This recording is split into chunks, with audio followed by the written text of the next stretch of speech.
আমরা অনেক সময় আমাদের চারপাশে থাকা গাছপালার গভীর রহস্য সম্পর্কে জানি না, অথচ আল্লাহ পাক রব্বুল আলামিন এই গাছপালার মধ্যে প্রকৃতিতে এমন কিছু নিয়ামত রেখেছেন যা শুধু শারীরিক নয়, এটা রুহানি এবং আধ্যাত্মিক চিকিৎসাতেও কাজে লাগে।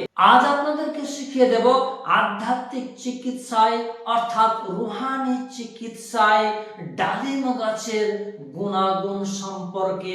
এই ডালিম গাছের ডাল দিয়ে আপনি একটা জিনগ্রস্ত রোগীর শরীর থেকে জিনকে বিতাড়ন করে দিতে পারবেন, তাড়িয়ে দিতে পারবেন।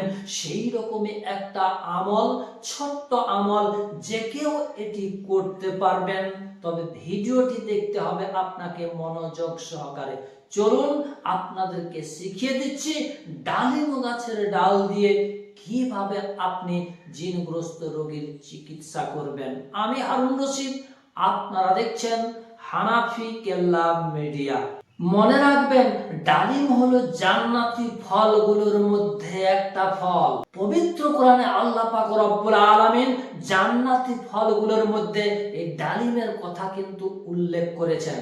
আর আধ্যাত্মিক জগতে, রুহানি চিকিৎসা জগতে ডালিম গাছের গুণাগুণ সম্পর্কে অনেক বর্ণনা রয়েছে। চলুন কথা না বাড়িয়ে সরাসরি আপনাদেরকে শিখিয়ে দিচ্ছি এই ডালিম গাছের ডালকে আপনি ব্যবহার করে কিভাবে আপনি জিনগ্রস্ত রোগীর চিকিৎসাটা করবেন। প্রয়োজন একটা ডালিম গাছের ডাল, এরকম এক আঙ্গুল, এই যে বৃদ্ধ আঙ্গুলি রয়েছে এইরকম আঙ্গুলের মতো মোটা একটা ডাল নেবেন, কমসে কম 1 হাত পরিমাণ লম্বা যেন সেটি হয়। আর ওই ডালিম গাছের ডালের উপরে ছোট্ট কোরআনের 2টা আয়াত আপনাদেরকে লিখতে হবে। সে আয়াত 2টি আপনাদেরকে আমি ডিসপ্লের মধ্যে দিয়ে দিচ্ছি এবং পড়ে শুনিয়েও দিচ্ছি। আয়াত 2টি হচ্ছে বিসমিল্লাহির রহমানির রহিম, ফাসাব্বা আলাইহিম রাব্বুকা সাওতা আযাব ইন্না রাব্বাকা লাবিল মিরসাদ। এই আয়াত 2টিকে আপনি ওই ডালিম গাছের ডালের উপরে লিখবেন।